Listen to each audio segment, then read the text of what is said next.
présence du grand architecte de l'univers. Celui qui existe par lui-même.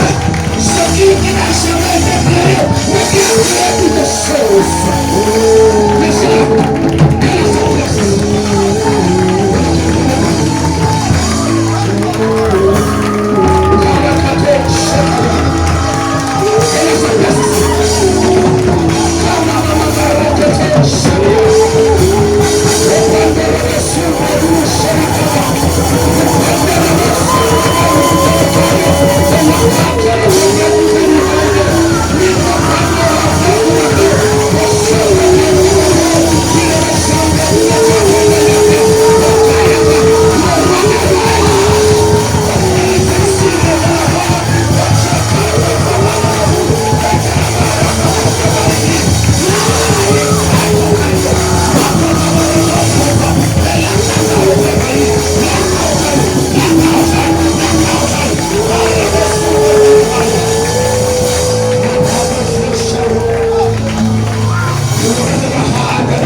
Élève tes mains.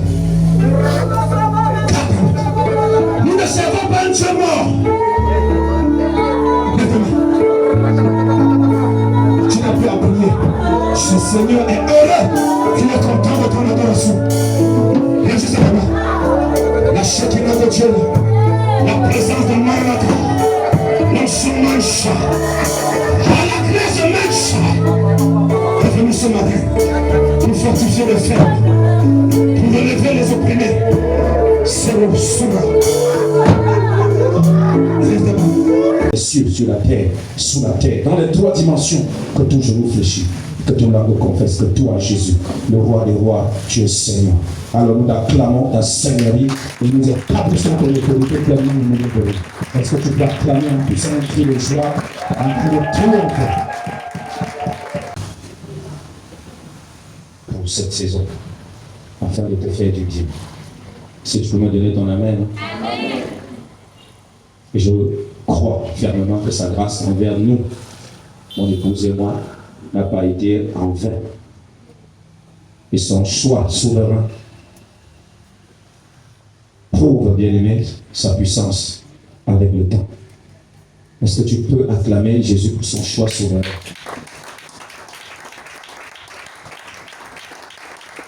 Acclamons le Seigneur pour son choix souverain. Amen. Bien-aimé, pour vous dire vrai,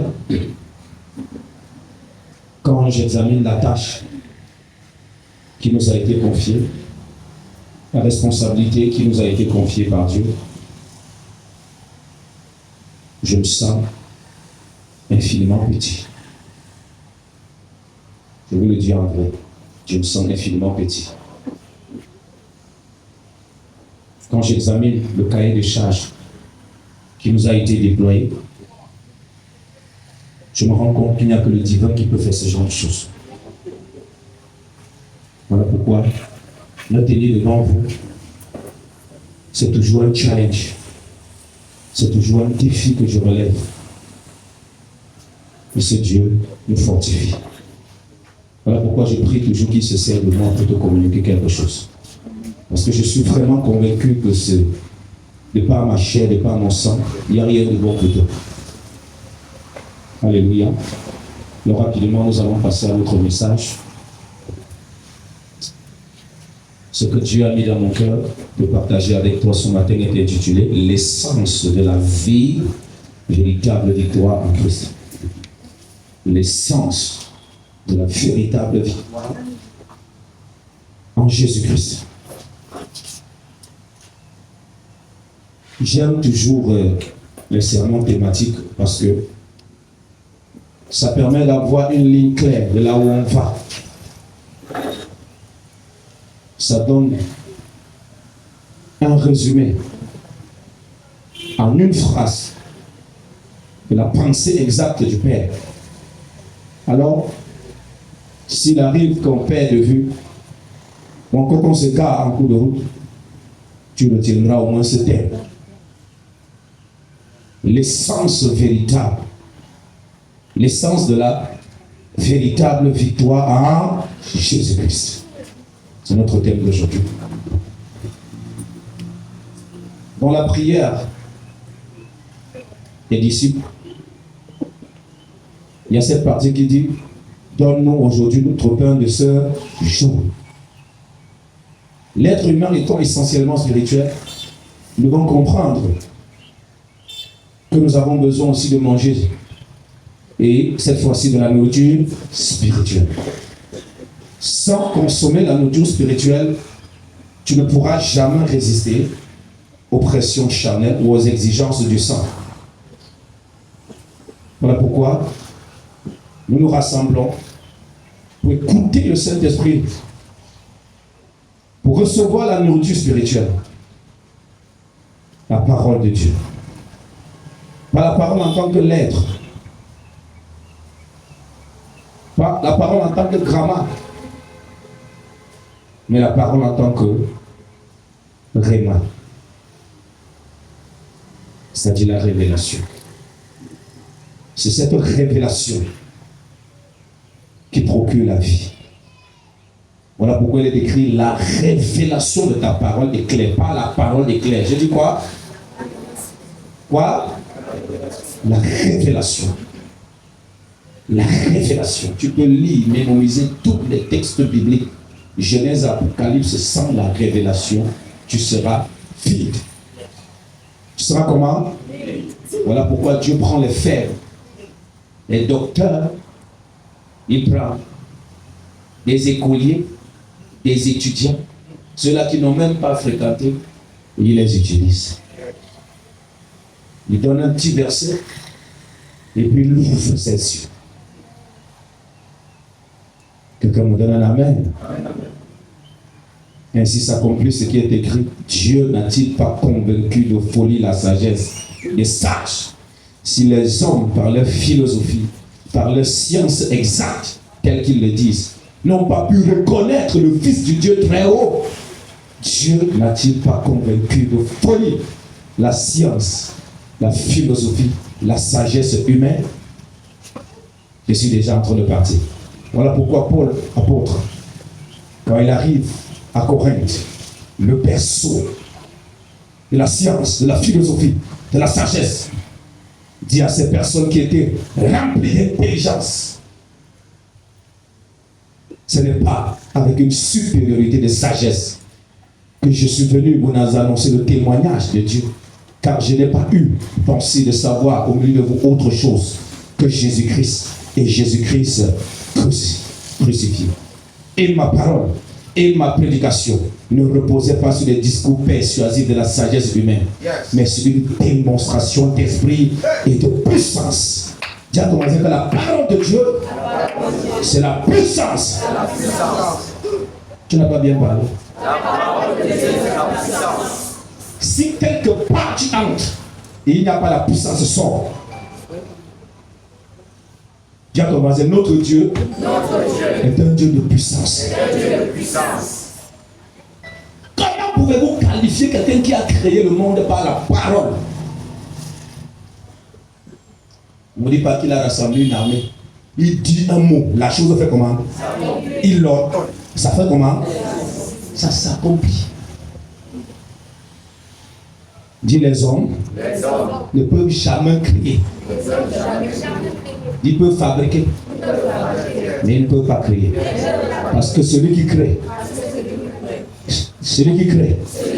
crée à partir du néant, à partir de rien. Jésus, si tu as compris. Amen.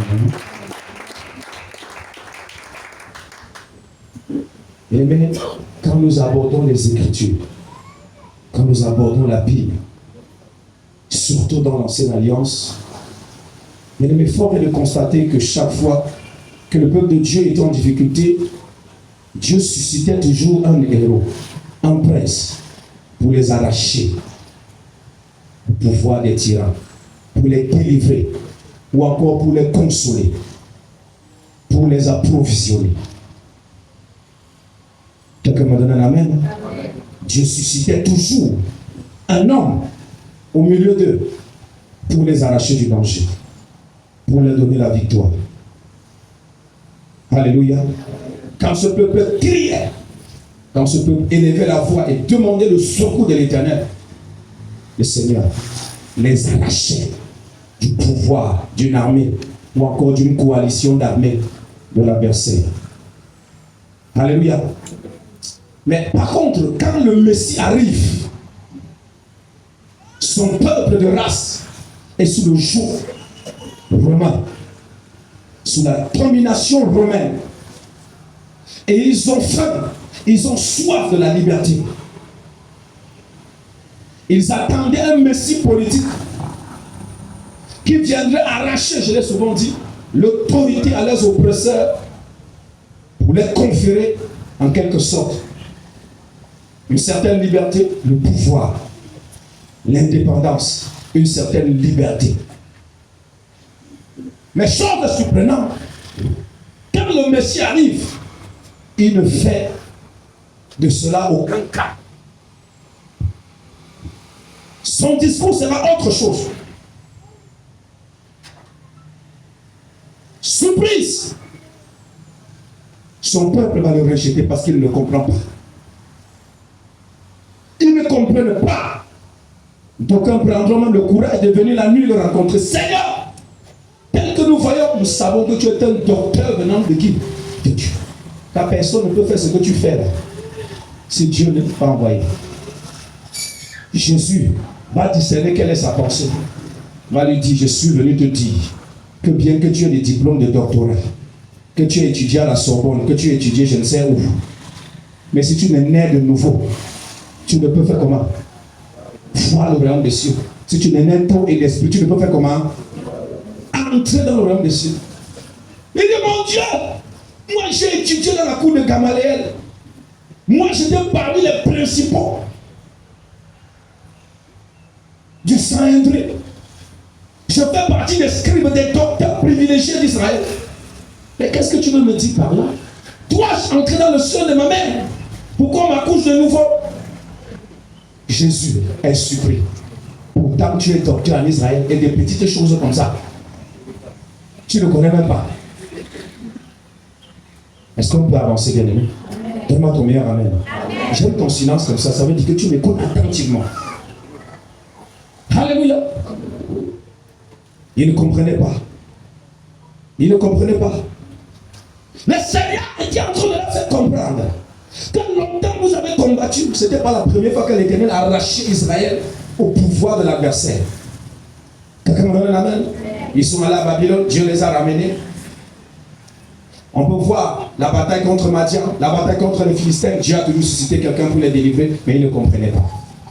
La Bible déclare que la loi est l'ombre des choses à venir. On attendait un Messie qui vient les délivrer de façon définitive. Mais ils ne comprenaient pas l'enjeu. Quelqu'un dit l'enjeu de la venue de ce Messie. Il arrive. Tout le monde pouvait crier Hosanna. Mais cependant, il déporte le champ de bataille physique vers le spirituel. Une façon de le faire comprendre. Jusque-là, vous ne compreniez pas.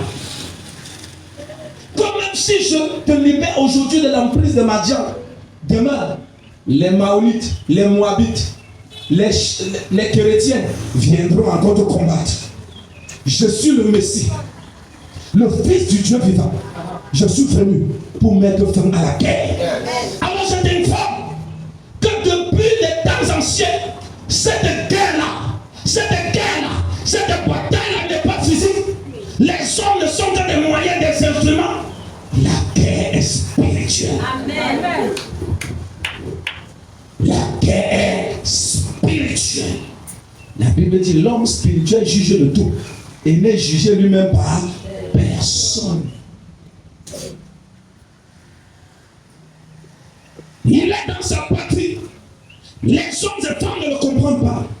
N'est-il pas le fils du charpentier? N'est-ce pas? Sa soeur Thèle et puis son frère Jude. N'est-ce pas? Il jouait au football avec nous.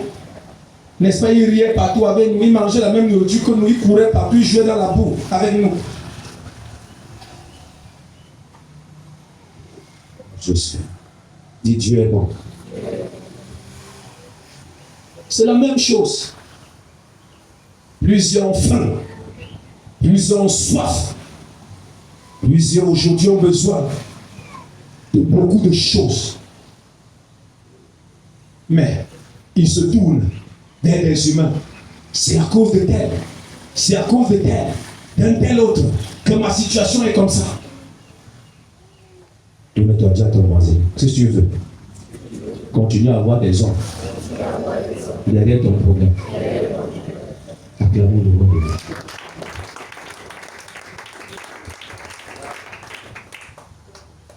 Ils ne connaissaient pas quelle était l'origine de leur souffrance. Oui, plusieurs sont en train de peiner. Font des affaires, ça ne marche pas. Alléluia. Tu lances tes business, c'est comme si tu tournais que sur place. Après 2-3 ans, tu fais l'évaluation. Tu te rends compte que tu n'as rien. Tu n'as rien. Tu es en train de tourner à rond. Tu vas accuser Les employés. Tiens, ce ne sont pas les employés. Même si tu as vu que les employés te volent, laisse-moi te dire que l'enjeu est au-dessus de qui? De tes employés. Tes employés là sont des moyens. Je ne suis pas en train de blaguer, je suis en train de te dire quelque chose de très profond. Et je veux que tu comprennes cela. Alléluia. J'aimerais te faire comprendre que la bataille est spirituelle. Ce que tu vis là est comment? Voyons, dans le livre d'Éphésiens, chapitre 6, verset 12. La Bible dit là, vous n'avez pas à lutter contre quoi? Et contre quoi? Je vous ai expliqué ce que c'est que la chair, ce que c'est que le sang. Tu sors d'une famille, tu as hérité de quelque chose. Il y a une guerre en toi-même. Tu veux faire le bien, mais le mal est à ta portée. Tu veux bien marcher dans la sanctification, tu veux bien t'habiller, mais tu vas faire comment? Les matelots t'appellent. Tu vas faire comment? Alléluia. Ça t'appelle, ça crie. Le sang parle. Tu veux bien être fidèle, tu vas faire comment? Ça dérange, ça crie. Mais Dieu te dit ce matin, la bataille n'est pas contre la chair. Ce n'est pas contre quoi? Le sang. Alors bien aimé, il ressort de tout ce que je viens de partager avec vous, que si toi et moi nous ne discernons pas le véritable ennemi, nous nous battrons inutilement. Dis à ton voisin, si tu ne discernes pas le véritable ennemi, tu te battras inutilement. Alléluia. Alors ceci étant dit, bien aimé, nous verrons dans la suite que le Seigneur Jésus-Christ est venu pour dépouiller l'adversaire, pour dépouiller l'ennemi et conférer l'autorité à ses disciples. Amen. Amen. Et je te ferai voir également que notre victoire est certaine. Dis, la victoire est certaine. Lorsque nous vivons dans la révélation de et la conscience de notre héritage en Jésus-Christ. Du moment où tu as la révélation de qui tu es, de ce que Dieu a mis à ta disposition, tu ne commandes pas la victoire. Tu ne mendies pas la victoire. La victoire devient comment? Certaine. Alors pour ce qui est du premier point, ce que je viens d'évoquer tantôt, nous allons lire dans le livre de Colossiens chapitre 2, verset 15, très rapidement. Colossiens chapitre 2, verset 15. Colossiens 2, verset 15. Oui. Il est l'image du Dieu invisible. Il est l'image. Qui est ce Jésus qui est venu nous dépouiller? C'est-à-dire qui est venu dépouiller l'ennemi, dépouiller l'adversaire. Il est l'image du Dieu invisible. Oui. Allons-y. L'image du Dieu invisible. Oui. Le premier-né de toute la création. Le premier-né de toute la... Je viens de vous présenter, je viens de peindre Jésus, qui il est véritablement. Le premier-né de tout quoi? Le premier-né de tout quoi? Je vous expliquerai cela plus tard, oui. Car en lui ont été créées toutes les choses qui sont dans les cieux et sur la terre, les visibles et les invisibles, oui. Trône, dignité, domination, autorité. Tout a été créé par lui et pour lui. Tout a été créé par lui et... Ça c'est Colossiens chapitre 2 verset 15. C'est pas ça. Il a dépouillé. Ça c'est une partie, c'est très important, mais Colossiens 2 15. Il a dépouillé les dominations et les autorités. Oui. Il les a livrées publiquement en spectacle. Il a dépouillé. Quelqu'un dit dépouillé. Chaque fois tu lis et puis tu passes. Il a dépouillé les dominations et les autorités. Et les a livrées comment? Il ne les a pas laissés en secret après les avoir fait comment? Dépouiller. Mais il les a livrés comment? Publiquement. Oui. Et en triomphant d'elle par la croix. C'est par la croix que les dominations, les autorités ont été dépouillées et livrées publiquement en spectacle.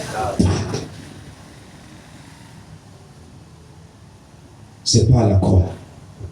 Dis à ton voisin que tous ceux qui se tiennent au pied de la croix dépouillent les dominations, les autorités et les livrent en spectacle publiquement.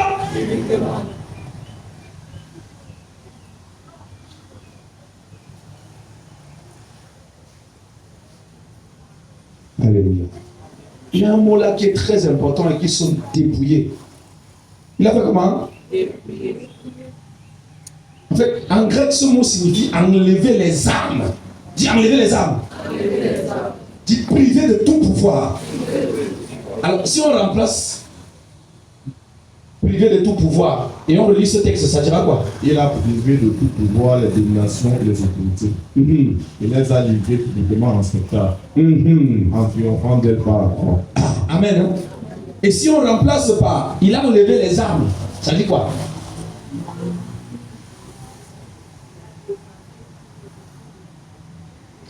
Parle bien français, non? Tu peux adapter. Il a désarmé les dominations et il les a livrés publiquement en triomphant de Allah. Est-ce que tu savais que Satan est désarmé? Est-ce que tu savais que Satan est privé de pouvoir et d'autorité?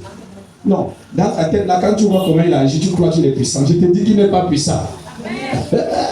Je vais vous dire quel est l'enjeu dans cette guerre.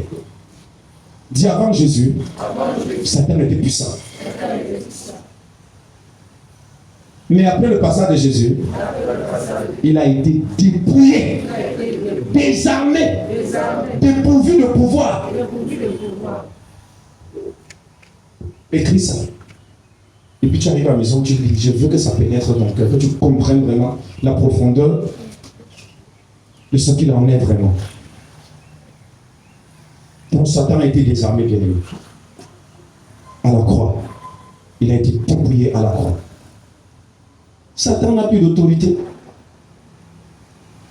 Il n'a pas plus d'autorité. Du moins, je vais te dire, Satan n'a plus d'autorité devant un véritable croyant. Dis un véritable croyant. C'est ça le mot. Il n'a plus de pouvoir, il n'a plus d'autorité devant qui? Un véritable croyant. C'est de ça qu'il s'agit.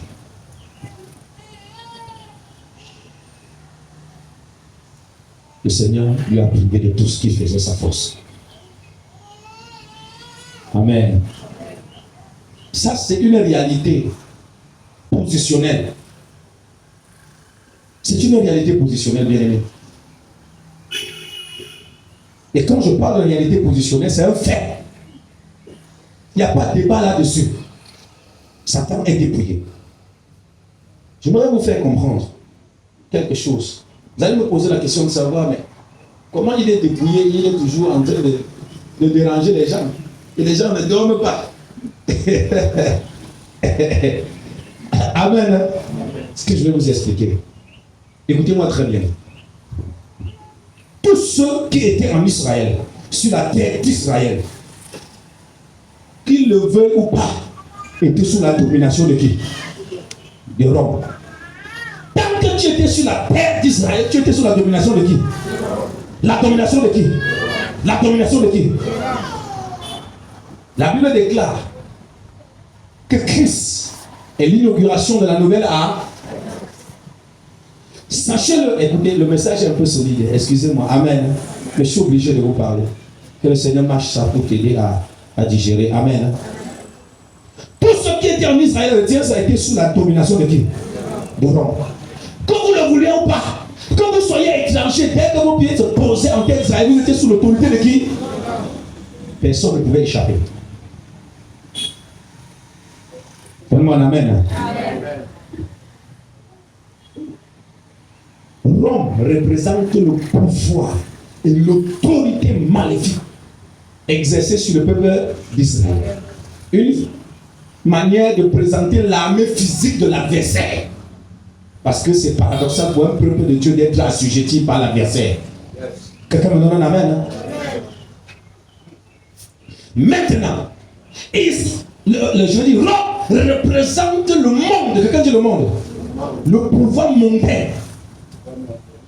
Représente le domaine de la chair. Le domaine du sensationnel. Alors, c'est une façon de te dire que bien que Satan a été dépouillé, bien que Satan a été privé de ses armes, tous ceux qui sont en Israël sous la domination de quoi? De Rome, sont sous l'autorité de qui? Vous êtes bien en Israël. Quelqu'un m'a compris? Jusqu'à présent, quelqu'un ne me comprend pas. Attends. Vous pouvez être à l'église et être sous la domination de Rome. C'était le peuple d'Israël. L'église représente le peuple d'Israël. Parce que c'est la réalité de la domination, la réalité de la chair, la réalité du monde, la réalité du sang est encore réelle et manifeste dans ta vie. Rome va dominer sur toi. Voilà l'enjeu de la bataille. Quand tu fonces vers Israël dans la chair, tu rencontres qui? Tu rencontres qui?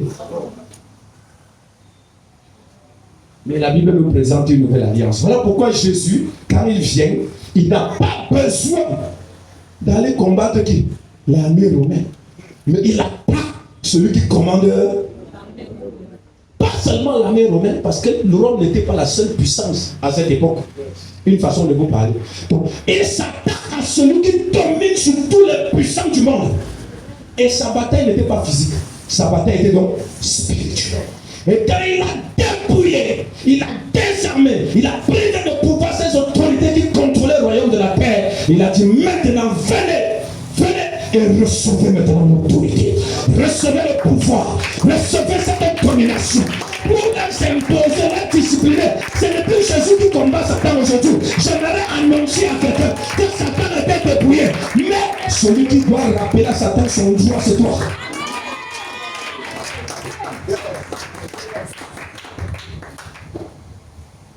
Si tu restes dans la chair, dans ton impudicité, dans le faux foyer là, tu seras toujours sous la domination de qui? De Rome. Si tu restes dans le mensonge, dans la ruse, tu vas beau pleurer, tu vas beau crier, mais Jésus, ce qu'il pourra faire pour toi, c'est de te faire entendre la prédication d'un évangéliste, de quelqu'un qui porte le pouvoir. Tu le pouvoir. Et si tu es content de porter le pouvoir, bien. Tu vas beau pleurer, Seigneur, délivre-moi, mes affaires ne marchent pas, ça n'avance pas. Quelqu'un va te conseiller, va voir le pasteur, il prie pour toi. Quand tu vas arriver pour rencontrer le pasteur va dire que mon fils, ma fille, Jésus t'aime. Pardon, la vie que tu mènes là, laisse ça. Viens ici. Je te montre le vrai chemin. Laisse, je ne veux pas seulement pêcher le poisson, te donner à manger, mais je vais t'apprendre à faire comment. Donne-moi ton amen. Acclame le nom de Dieu. Ton acclamation une fois comme ça.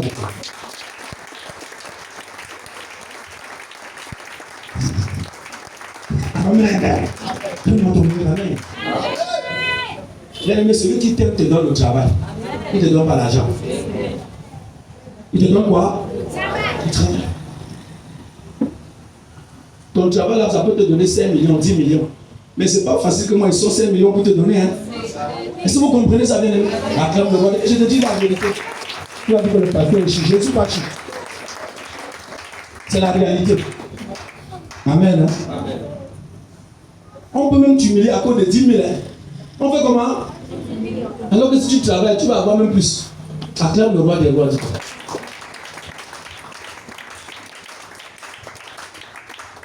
Je profite de l'occasion pour tirer sur les paresseux. Toi là, qui est paresseux, il faut aller travailler.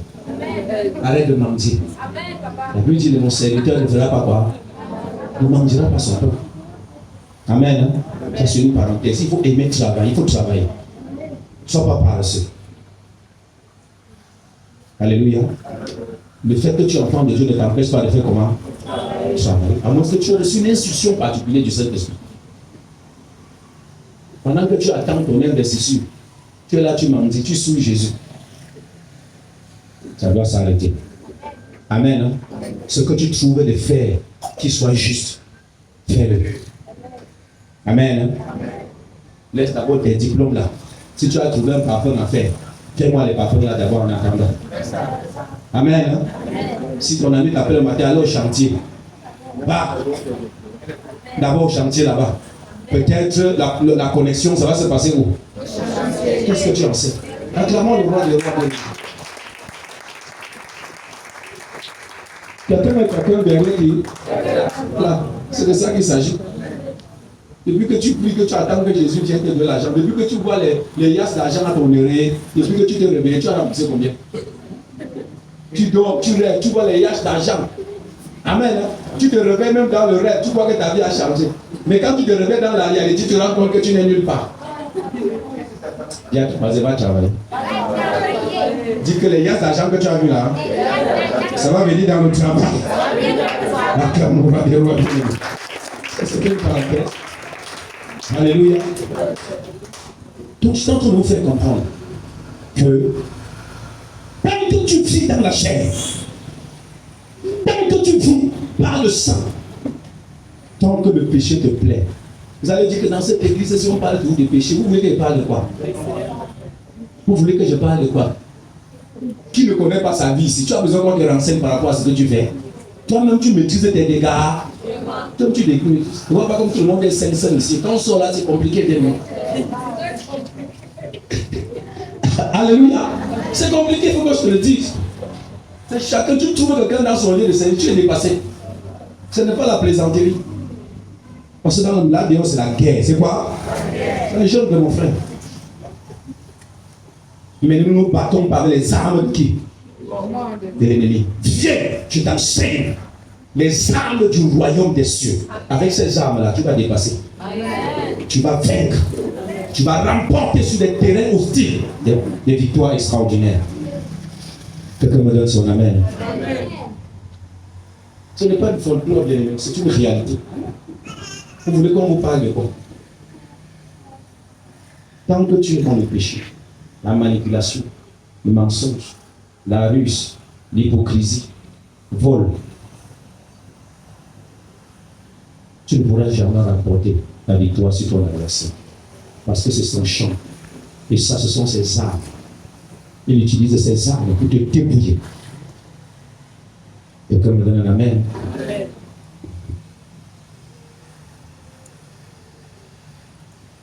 Le deuxième point que nous allons aborder, c'est la victoire certaine par la révélation et la conscience de notre héritage.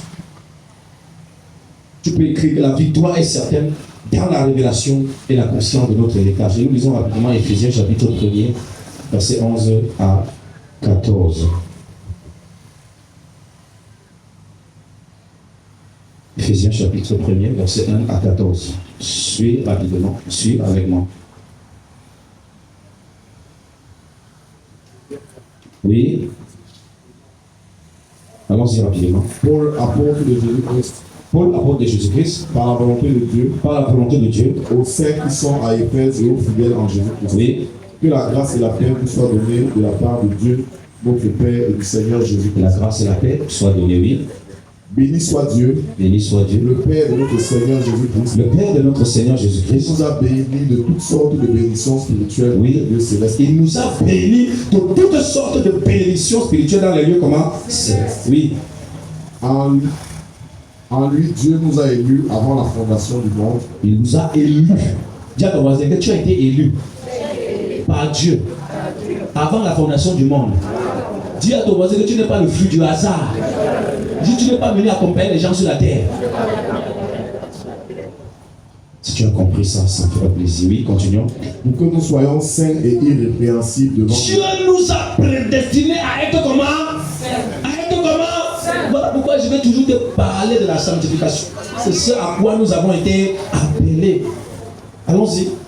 nous ayant prédestinés dans son amour à être ses enfants d'adoption par Jésus-Christ, les enfants d'adoption par Jésus-Christ, selon le bon plaisir de sa volonté, oui, à la louange de la gloire de sa grâce qu'il nous a accordée en son bien-aimé. oui, En lui, nous avons la rédemption par son sang, oui, la rémission des péchés, oui, selon la richesse de sa grâce, oui, que Dieu a répandu abondamment sur nous par toute espèce de sagesse et d'intelligence, oui, nous faisant connaître le mystère de sa volonté, oui, selon le bienveillant dessein qu'il avait formé en lui-même, oui, pour le mettre à exécution lorsque les temps seraient accomplis, oui. de réunir toutes choses en Christ, celles qui sont dans les cieux et celles qui sont sur la terre.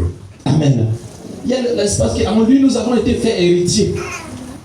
Nous avons hérité, oui, lis ça.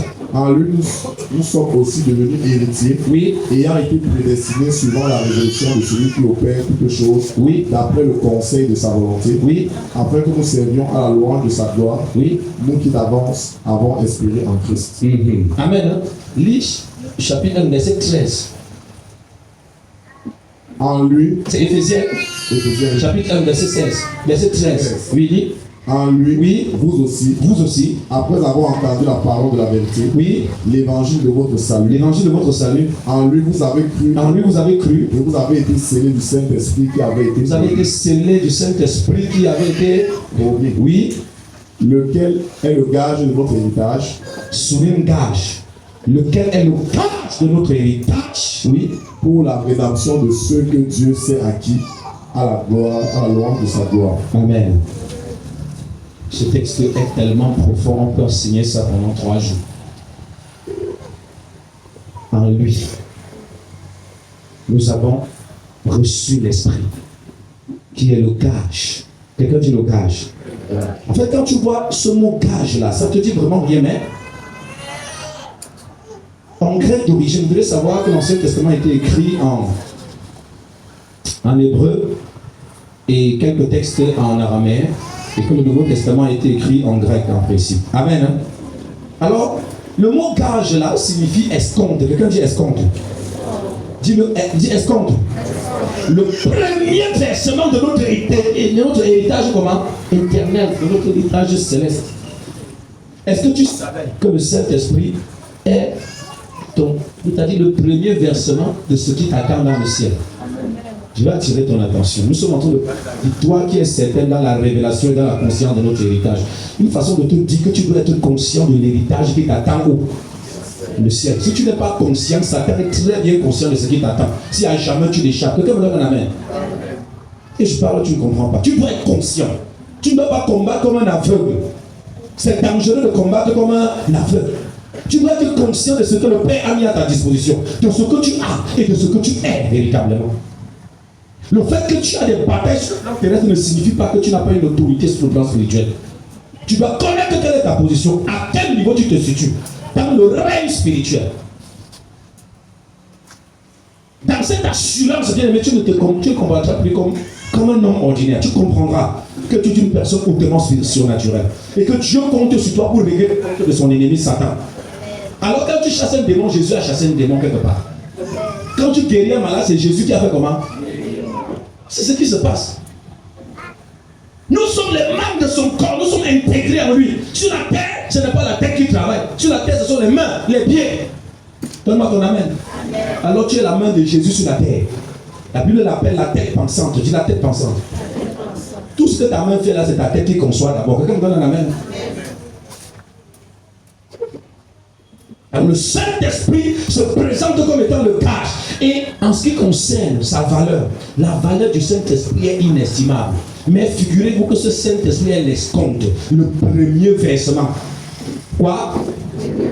Écoutez, le Saint-Esprit n'est pas un échantillon de la grâce qui nous attend dans le ciel. Il dit, il n'est pas quoi? Mais il est le premier quoi? Versement. Dieu te fait une promesse et il te donne un acompte, il te donne un premier versement de ce qui t'attend où? Si le Saint-Esprit est autant puissant, si le Saint-Esprit tient la terre, si le Saint-Esprit tient les puissants sur cette terre, et qu'il est le premier versement de ce qui attend les saints, pouvez-vous imaginer ce qui attend les saints dans leur héritage éternel, dans la manifestation, dans la complétude, la plénitude de ce qui les attend dans le palais céleste? Vous pouvez vous imaginer. Voilà pourquoi je disais tantôt, bien aimé, si vous n'êtes pas conscient de ça, Satan est très bien conscient de ce qui vous attend. Et son travail vise, non, à vous empêcher de prospérer sur la terre, ça c'est rien. Tout ce qu'il fait là, c'est pour vous décourager, pour que vous abandonnez, vous retournez dans sa cage, et puis vous amène où? En enfer. Mais sinon, il sait ce qui vous attend dans les lieux célestes, parce que lui, il était là-bas. La Bible déclare qu'il était dans le jardin de qui? De Dieu. Il marchait sur les pierres éteintes. Il était d'une grande autorité. C'était un chérubin au ciel comment? Déployé. Il s'appelait Lucifer, porteur de lumière. Jusqu'au jour où il se regardait comme ça. Il a vu qu'il était très beau. Il était comment? Il était très beau. Et sa beauté l'a corrompu. Et à cause de ça, il a chuté. Il a chuté. Il sait, il connaît la gloire du trône. Il connaît la puissance du trône. Il connaît la liberté du trône. Il connaît. Il sait. Voilà pourquoi il va te faire chanter. Tout simplement parce que tu ne sais pas ce qui t'attend. Tu ne sais pas ce que tu as. Tu ne sais pas ce qui renferme ton trésor et ton héritage. Imaginez-vous, par le Saint-Esprit, j'enseigne. Par le Saint-Esprit, je reçois les révélations. Par le Saint-Esprit, j'impose le royaume des cieux là où je me trouve. Par le Saint-Esprit, je prospère. Mais ce n'est qu'un premier versement. Ce n'est qu'un avance. Merci frère. De ce qui m'attend où? De ce qui m'attend où? Est-ce qu'une personne qui a son trésor quelque part peut blaguer? La Bible dit là où il y a ton trésor, là où sera ton... Le cœur de chacun d'entre nous, là où il a mis son compte, ouvert son compte bancaire. Moi je sais. Alléluia. Alléluia. Si on t'a dit que tu as un sosie quelque part, tu vas réfléchir que le gars là peut se présenter, qu'il aura le confort à moi. Quelqu'un me donne la main. Non, ton cœur là où se trouve ton trésor. Quand tu as mis l'argent dans ta maison, quelque part tu as soulevé. Quand une personne vous est entrée chez toi, il était entré chez toi, tu dis il est parti par où? Il a piqué quoi? Parce que tu veux sécuriser tes biens. Dis sécuriser tes biens. Mon frère, c'est le quotidien de l'homme, c'est la réalité. Quelqu'un me donne la main. Mais imaginez-vous, nous sommes dans un monde où nous ne sommes même pas conscients de ce qui nous revient de toi. Conscients de ce... Écoutez, je vais t'étiquer un peu. La Bible déclare que Jean-Baptiste était le plus grand de quoi? De tous les prophètes. Que de tous les fils qui sont nés des seins d'une maman, il n'y a pas eu de plus grand que qui? Mais il dit cependant le plus grand, le plus petit dans le royaume de Dieu comment? Et ça te dit quelque chose? Ça te dit quelque chose? Élie n'était pas plus que Jean-Baptiste. Élie même, avant Jean-Baptiste. Tout ce que Moïse a fait là, tout ce que tous les prophètes ont fait qui vous bluffent là, il n'était pas plus que qui? Toute la royauté, la grandeur que vous avez vue, avant Jean-Baptiste, personne ne l'égalait. Écoutez, Jean-Baptiste parlait, le roi tremblait. C'est parce que son temps était arrivé qu'on a coupé la tête. Quelqu'un me donne un amen. La façon dont tu vas partir ne m'intéresse pas. Mais marque ta génération et tu pars dans la gloire. On a coupé la tête, on a trompé, une maladie l'a fini. Les anges sont levés avec le Seigneur Jésus-Christ pour te recevoir. Fidèle serviteur, tu as été fidèle en peu de choses. Reçois le gouvernement de toute la nation. Nous sommes une sachée. Je viens vous informer, au milieu de vous ici, il y a des reines, il y a des rois. Écoute, ne regardez pas ta vie par rapport à l'instant actuel. Quand Jésus reviendra pour son règne millénaire, vous serez étonné que la personne que tu tapes la tête souvent, c'est celui qui va devenir ton roi. Ça veut dire, tu vas t'agenouiller, tu vas dire que mon Seigneur. Si tu ne l'adores pas, la pluie ne descend pas dans le champ. Quelqu'un me donne un amen. Vous savez, en ce moment-ci, c'est le temps de la grâce. Quand j'ai le temps de la grâce. Mais quand Jésus reviendra, ce sera un règne de quoi? Avec quoi? Le verge de fer. Quelqu'un dit le verge de fer. La Bible déclare que la nation qui ne montera pas à Jérusalem pour se prosterner devant le roi, la pluie ne descendra pas dans son pays. Dans son pays. Donc tout le monde sera obligé de faire comment? Ici, il y a les gouverneurs. Ici, il y a les préfets. Il y a les sous-préfets ici dans le gouvernement de notre Seigneur Jésus-Christ. Quand il viendra établir sa royauté sur la terre à partir de Jérusalem. Tu ne sais pas. Quand les apôtres se sont tournés, disent Seigneur, tout le monde t'a abandonné et nous là qui t'avons suivi, il y a quoi pour nous? Dis à quoi pour nous? Non, tu dois demander à Jésus à quoi pour moi. C'est important, tu dois savoir ce qui t'attend. Personne ne travaille gratuitement. Donne-moi ton amen. Si je te prends dans mon chantier, dis que viens m'aider. Tu vas m'aider 1, 2, 3, je vais faire 4, tu vas commencer à migrer. Bah, donne-moi ton amen, c'est naturel. Tu vas faire comme si tu es trop sérieux avec ce gars. Amen. Je te dis la vérité. Amen. Donc même quand tu viens m'aider là, tu veux quand même me motiver là. C'est de ça qu'il s'agit. C'est important. Ça, tout ça, ça place. Si tu viens, tu travailles, comme tu dis que tu es venu travailler gratuitement, même à manger, on ne te donne pas. Tu vas rentrer à la maison, tu dis que vraiment, le type là, il travaille pour lui, même à manger. Tu vas parler. La Bible dit, qui est celui-là lorsqu'il veut bâtir une maison de calcul parce que cela va l'écouter. Voilà pourquoi je suis en train de vous enseigner sur ce qui vous attend, sur ce qui a été prévu pour vous dans le royaume des cieux. Personne ne travaille sans motivation. Personne ne donne un bon rendement sans motivation. Il doit avoir une raison pour laquelle tu te bats. Et la raison, c'est que dans le ciel, tu es bougrement riche. Dis à ton voisin, le ciel, tu es bougrement riche. Dis qu'en esprit, par Jésus, tu as un héritage. Tu n'es pas venu accompagner les gens. Est-ce qu'on se comprend bien, aimé? Ce n'est pas juste pour plaire, je vous dis une vérité. Jésus dit que le plus grand dans le royaume des cieux, le plus petit, dis le plus petit, est grand que qui? Le moyen alors est comment? Quelqu'un me donne un amen. Jésus a vaincu, il a reçu l'autorité, il a transféré le Saint-Esprit. Comme le premier versement, dis le premier versement. Frère, ma soeur, pour un petit péché, tu vas rater le ciel. Pour la jouissance des biens éphémères et passagers, tu vas laisser un héritage comme ça éternel. Voilà pourquoi, bien aimé, face au péché, parfois il faut raisonner. Ne raisonne pas seulement raisonne face au péché. Donc quand le péché te séduit, il faut faire comment? C'est là où il faut vraiment raisonner. Qu'est-ce que j'ai fait?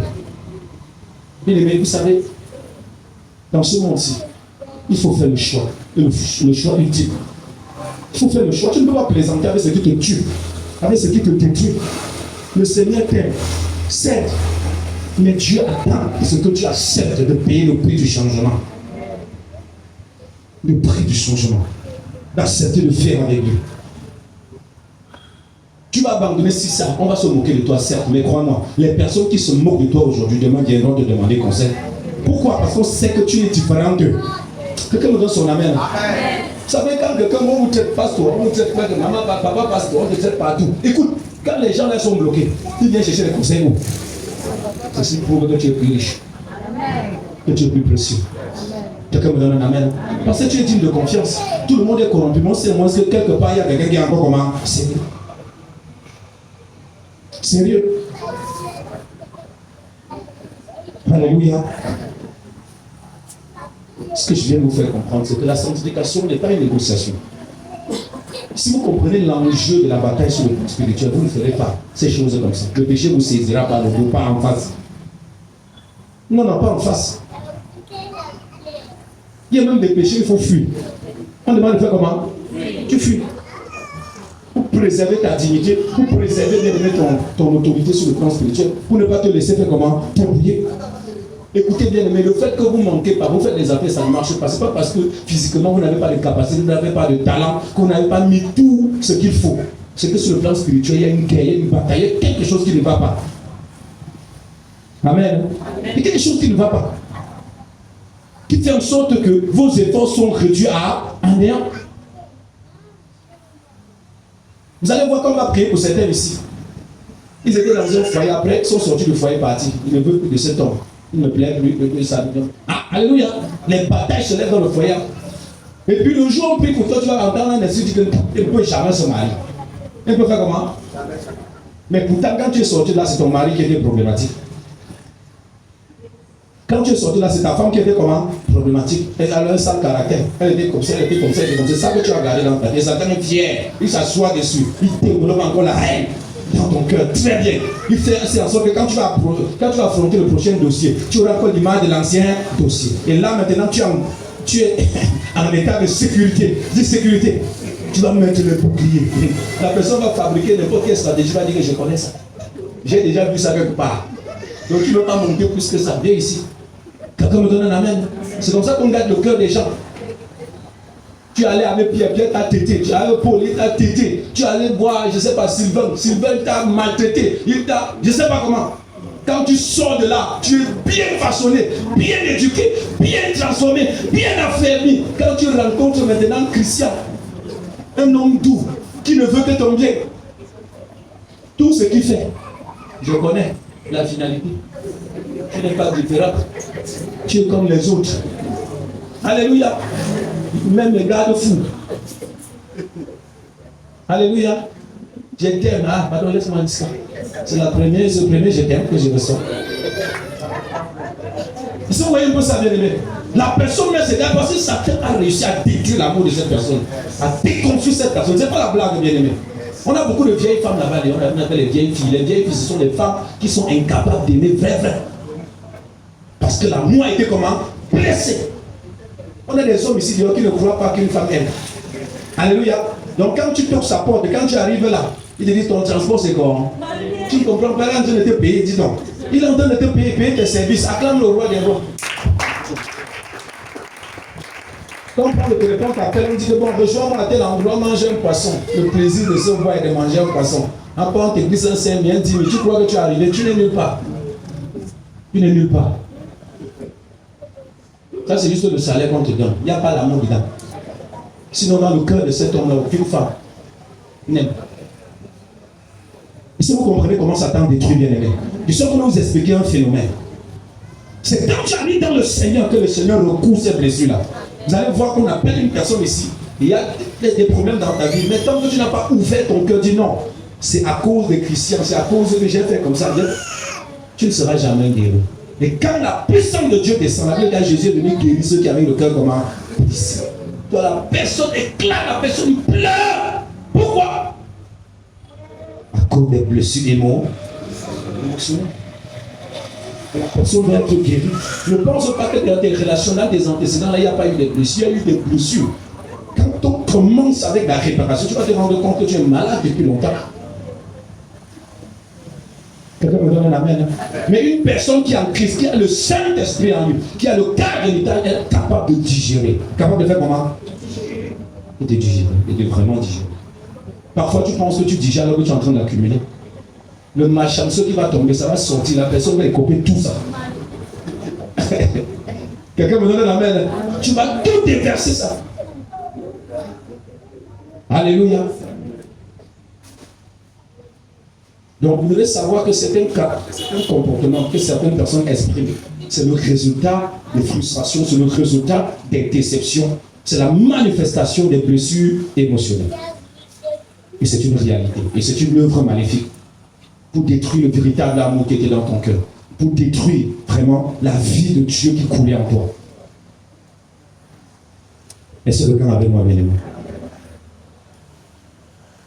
Donc vous devez savoir que l'objectif de Satan, c'est de nous distraire, parfois avec quelques biens matériels, dans le but de nous priver des véritables richesses éternelles. C'est comme ça. Tu ici vois un petit talent en toi, il te prend pas quelque part et puis on te dit signe ici. Dès que tu signes là-bas, on te donne un peu d'argent. Et puis tu commences. On fait comme ça, tu commences à briller partout, on parle de toi partout, tu es célèbre. Et tu penses que là où tu es arrivé. Alors que tu es déjà le poulet de quelqu'un. On attend seulement le jour. Tu es la poule de quelqu'un en tant que moi. On attend le jour pour te transformer en poulet. C'est très important de comprendre ça, béni. Le chrétien doit être conscient de son héritage, de ce que le Seigneur a pourvu pour lui. De ce que le Seigneur a fait pour toi. Bien aimé, le Seigneur nous aime. Jésus nous aime véritablement. Non seulement il a dépouillé nos ennemis, il a réglé le camp de l'adversaire, mais il ne nous a pas laissés orphelins. Il nous a donné son esprit. Sachez que quand vous avez reçu Christ dans votre vie comme Seigneur et Sauveur véritablement, le Saint-Esprit vient à vous. Et je ne vous dirai pas quelle est son importance. Ça devient vraiment très important, bien aimé. Il devient votre guide, votre directeur, votre conseiller. Franchement, aujourd'hui, tu me demandes de me séparer du Saint-Esprit. Comment? Prends tout ce que tu veux, laisse-moi mon Saint-Esprit. Alléluia. Prends tout ce que tu veux. David disait, ne m'enlève pas quoi? Ton esprit. La plupart des choses que je peux faire, c'est par lui. C'est par lui. Écoutez vraiment, sans le Saint-Esprit, tu ne peux même pas résister à une mouche. Quelqu'un me donne un amen. Tu ne peux pas. Tu ne peux pas résister à la chair. Sans l'Esprit du Seigneur, tu ne peux pas. Mais quand il est là, il va t'aider. Amen. Bien mes frères et sœurs, dans ce message, je suis en train de vous faire comprendre que la bataille n'est pas la chair et le sang. La bataille, c'est contre un ennemi spirituel véritable et redoutable. Redoutable dans la chair, redoutable dans le sang. Mais pour ceux qui ont pris conscience et qui connaissent ce que Jésus a fait pour eux, pour ces personnes qui s'approchent de la croix du Calvaire, j'aimerais vous dire que la victoire est une réalité. La victoire est certaine. La victoire est assurée. Et je veux appuyer encore en disant que un véritable disciple de Jésus n'échoue jamais. Je dis un véritable disciple de Jésus n'échoue jamais. Écris ça dans ton cahier quelque part. Même si tu passes par des petits moments d'épreuve, même si tu as des challenges, tu as des difficultés, écoutez-moi très bien, il n'y a pas d'échec. Ce n'est qu'une question de temps. Tu es dans une école de formation. Parce que le possier céleste est en train de te donner la forme qu'il faut. Il est en train de te donner la forme qui va épouser l'héritage qu'il a prévu pour toi. Quelqu'un me donne un amen. C'est une question de temps. Mais un véritable disciple de Jésus ne parle pas d'échec, n'échoue jamais. Un véritable disciple du Seigneur Jésus-Christ sait où il va. Il n'est pas aveugle. Il n'est pas aveugle. Et je prophétise dans ta vie que tu vivras ton héritage. Amen. Tu vivras la manifestation de ton héritage. Amen. Vous savez, quand le Saint-Esprit habite en toi, ce n'est pas seulement que tu attends le ciel, que ça commence, parce que le royaume des cieux se manifeste en toi maintenant. Alléluia. Rome est là. Mais toi, tu vis dans un royaume, dans le royaume. Quelqu'un me donne un amen? Amen. Excusez-moi la tautologie. Tu ne dépends plus du royaume de qui? Ta bénédiction dépend d'un royaume plus puissant que Rome. Plus puissant que le royaume du monde. Plus puissant que le royaume de la terre. Ce royaume-là qui conditionne les situations, qui presse les circonstances en ta faveur. Ce royaume qui brise les chaînes, qui casse les barrières. Amen. Quand vous regardez quelqu'un qui est bon, qui est tempérant, qui a la douceur, qui a la maîtrise de soi, qui a la joie, et ça, une telle personne est plus précieuse que l'or et l'argent de ce monde, qui ne voudrait pas rencontrer une personne douce, une personne tendre, une personne remplie d'amour, une personne compatissante, une personne généreuse. Qui n'aimerait pas rencontrer de telles personnes? Ce sont autant de trésors. Un jour, nous parlerons des trésors qui nous attendent dans le royaume des cieux. Alléluia. Dans un royaume dont le palais seul, c'est 475 442 km carrés multipliés par 10 et demi. Tu as vu une maison sur la terre comme ça? Il y a une maison sur la terre avec une hauteur de 1 km. Peut-être le Tour Khalifa de Dubaï.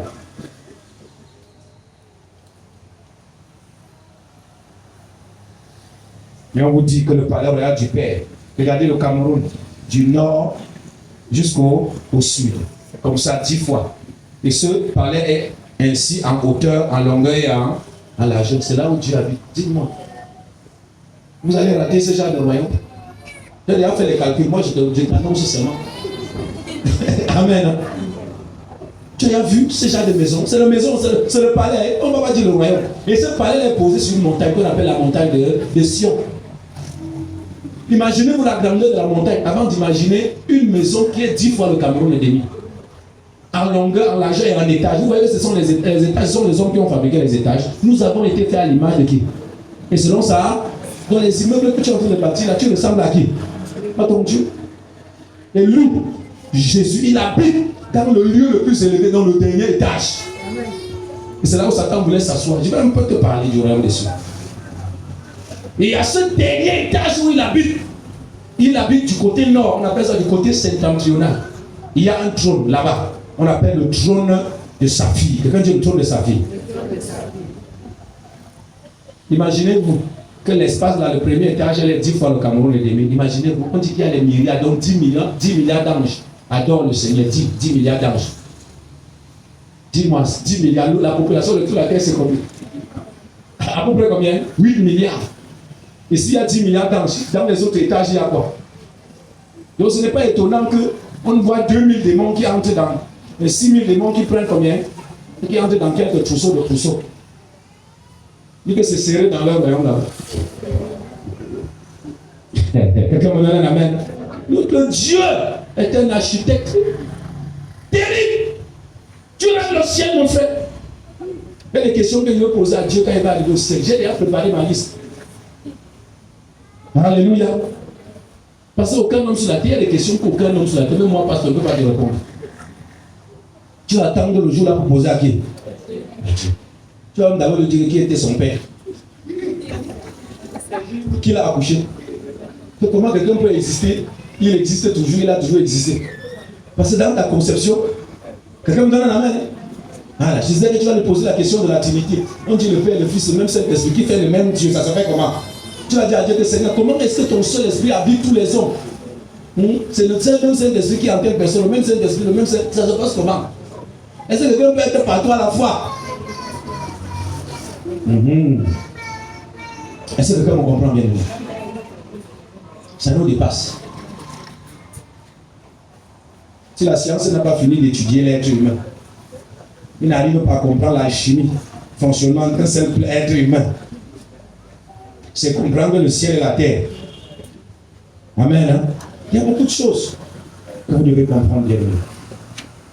J'aimerais que tu décides à compter d'aujourd'hui de te détacher des vices de ce monde. Détache-toi de ces choses. Parce que ce sont des chaînes sur toi.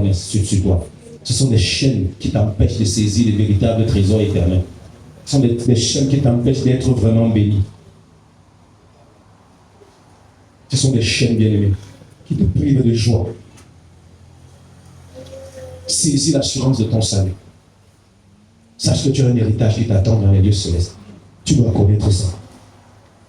Alors si tu es au courant de ces vérités, lève-toi et impose à l'ennemi, impose au vindicatif silence et possède ce qui est à toi.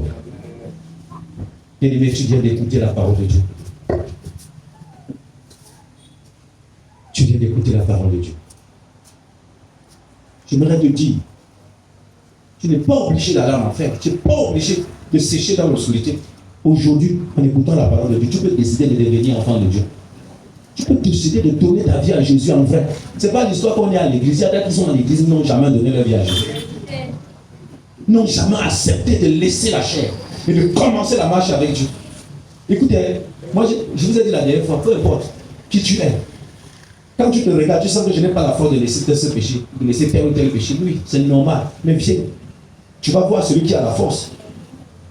Le Seigneur va te donner la compte, premier versement de ton héritage, qui est le Saint-Esprit. Par lui, tu vas imposer silence à la chair. Par lui, tu vas dire tais-toi, moi j'avance. Alléluia. Après les classes, vous avez entendu n'endurcissez pas votre cœur. Le salut est auprès de toi lorsque vous avez commencé à croire. Il dit si vous avez honte de moi devant les hommes, moi j'aurai honte de vous devant qui? Mon Père qui est dans les cieux. Moi aussi j'ai écouté l'évangélisation, j'ai écouté l'évangile autant pour moi de quelqu'un. J'ai écouté la voix du Saint-Esprit au travers de la vie de quelqu'un. Et je me suis jeté ce jour-là, j'ai dit Seigneur, moi voici. Il a fait de moi ce que je suis aujourd'hui. Que sais-je ce qui te concerne bien aimé? Moi je ne peux pas me vanter. Est-ce que je connais le plan de Dieu pour ta vie? Est-ce que c'est moi qui t'ai créé? Pour moi c'est tenir le micro. Est-ce que je sais dans quel domaine Dieu t'appelle à opérer? Voilà pourquoi je voudrais t'inviter bien aimé. Aucune honte, tu peux te lever, tu viens ici devant. Tu reçois Jésus-Christ comme Seigneur dans ta vie. Tu acceptes Christ comme ton Seigneur et Sauveur. Et tu prends un nouveau départ dans ta vie. Tu vas voir le changement, tu vas voir la différence. Tu vas te rendre compte de cette bataille-là. Tu peux les vaincre. Cette bataille-là, tu peux les remporter. Il est venu pour toi et moi. Il est venu pour nous sauver. Il est venu pour donner la vie. Il est venu pour que toi et moi nous ayons la vie, que nous soyons dans l'abondance. Dis dans l'abondance. Tu n'es pas obligé de pleurer seul, de mouiller tes oreilles seul. Il y a quelqu'un qui veut pleurer avec toi. Il y a quelqu'un qui veut combattre avec toi. Tu peux le faire. Tu peux t'engager à marcher avec Dieu. Comme la plupart d'entre nous ici. Nous sommes engagés, il y a eu un jour. Ce message vient pour quelqu'un. Ce message vient pour un nouveau départ. Nous sommes en train de vivre. Nous sommes dans une saison de célébration. Tel que le Saint-Esprit nous l'a annoncé. Et si Dieu donne ce message, c'est pour que chacun d'entre nous puissions posséder ce qui revient de toi. Oh, Jésus veut te sauver, te donner la vie. Ah, sur la croix, il fut cloué pour ta liberté. Oh, Jésus veut te sauver, te donner la vie. Ah, sur la croix, il fut cloué pour ta liberté. Mais ça parvient, abandonner ta vie à Jésus et son esprit pour le rendre comme un ruisseau. Pas à pas bien, abandonner ta vie à Jésus et son esprit pour le rendre comme un ruisseau. Oh, comme un ruisseau. Tu te laves et tu souffles, cherchant un remède. Je te conseille quelqu'un qui t'aime, qui veut te sauver. Tu te lamentes, joie et tu pleures, cherchant un remède. Je te conseille quelqu'un qui t'aime, qui veut pas à pas bien, abandonner ta vie à Jésus et son esprit pour le rendre comme un ruisseau. Pas à pas bien, abandonner ta vie à Jésus et son esprit pour le rendre comme un ruisseau.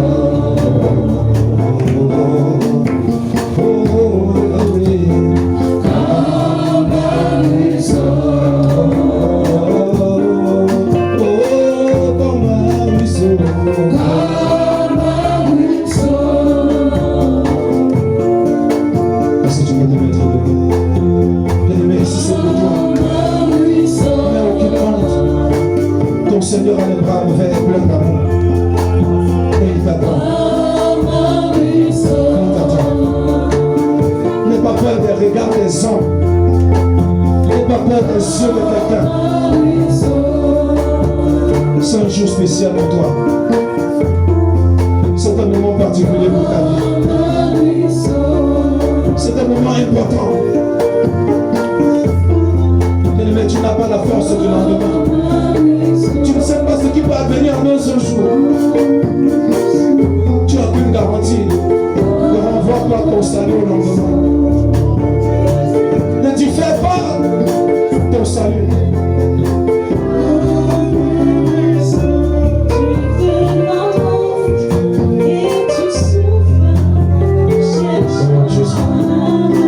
Tu peines, tu souffres, tu as difficulté. Quand on te regarde à l'apparence, on croit que tu es très bien. Mais à l'intérieur, toi seul tu sais combien tu souffres, combien tu peines. Le Seigneur t'attend.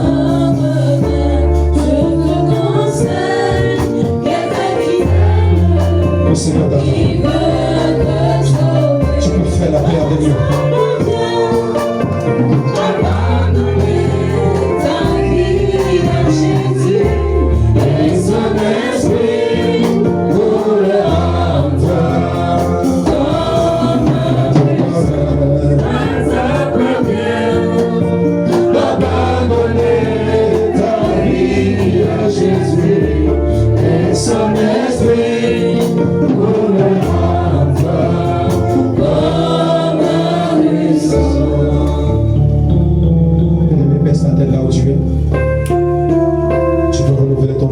Avec Dieu.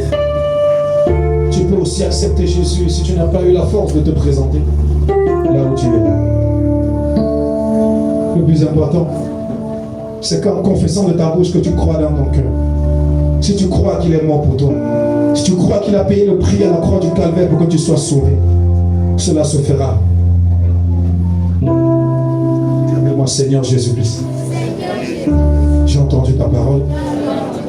Et aujourd'hui, je reconnais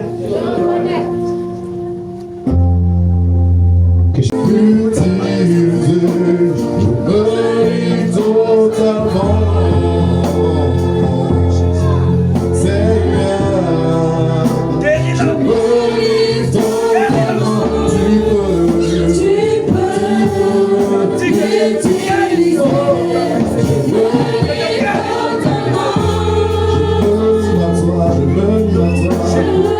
Oh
tout.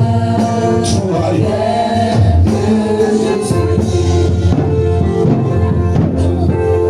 On te dise qu'en chanson, tes bienfaits sont trop grands. Du fond de mon au-delà, qui traduisent mes silences. Qu'on te dise que je ressens, tes bienfaits sont trop grands. Du fond de mon au-delà, qui traduisent mes silences. Qu'on te dise que je ressens, tes bienfaits sont trop grands. Du fond de mon au-delà, qui traduisent mes silences. Comment te dire que je me sens, tes bienfaits sont trop grands. Du fond de mon au-delà, qui traduisent mes silences. Que ma vie soit une fleur, un parfum pour toi, Seigneur. Que ma vie soit une fleur, un parfum de bonne odeur. Devant toi, je me répands. Aide-moi sans tu voudras. Devant toi, je me répands. Aide-moi sans tu voudras. Devant toi, je me répands. Aide-moi sans tu voudras. Devant toi, je me répands. Aide-moi sans tu voudras. Comme la Chine devant le potier, donne-moi la femme qui te plaît. Fais toutes choses en ton temps. Je serai toujours confiant. Seigneur, c'est mes voix. Garde-moi auprès de ta croix. Je voudrais habiter chez toi. Pour des jours ici-bas. Que ma vie soit une fleur, un parfum pour toi, Seigneur.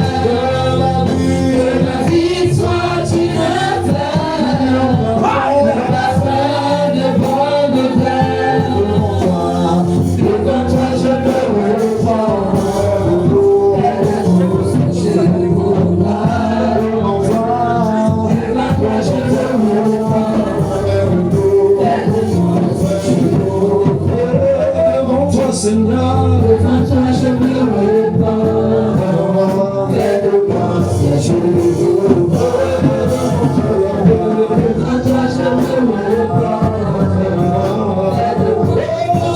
Devant toi, je me répands. Devant toi, je me répands. Aide-moi sans tu voudras. Devant toi, je me répands.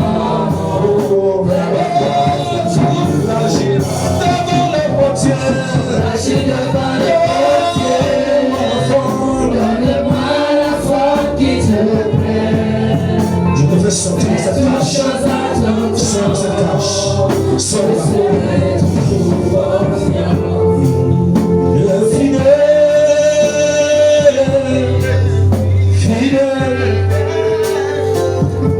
Dieu est fidèle.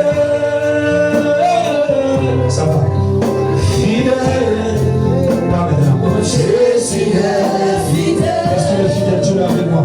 Mon Jésus est fidèle. Ça va. Mon Jésus est fidèle.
Jésus est amour. Jésus est amour. Jésus est amour. Jésus est amour. Il est puissant.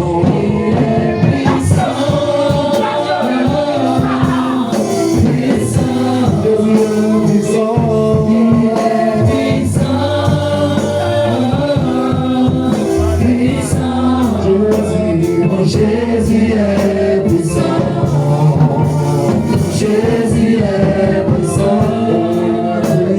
Jésus est puissant. Jésus est puissant. Il est puissant. Il est puissant. Puissant. Jésus est puissant. Jésus est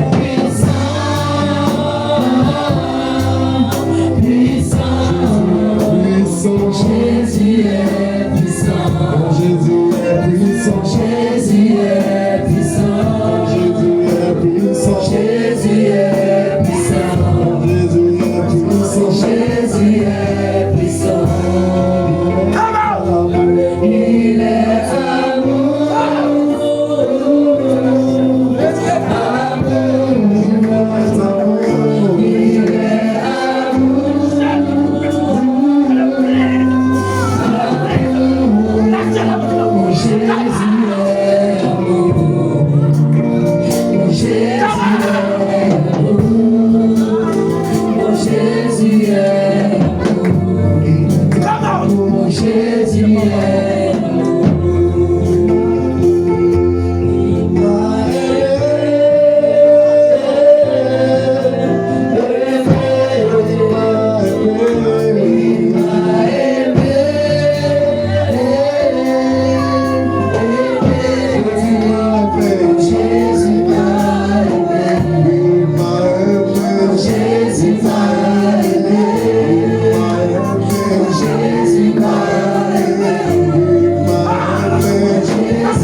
Jésus m'a touché. Jésus m'a touché. Jésus m'a touché. M'a restauré.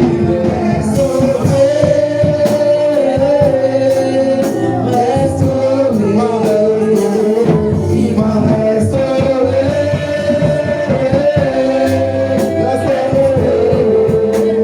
Jésus m'a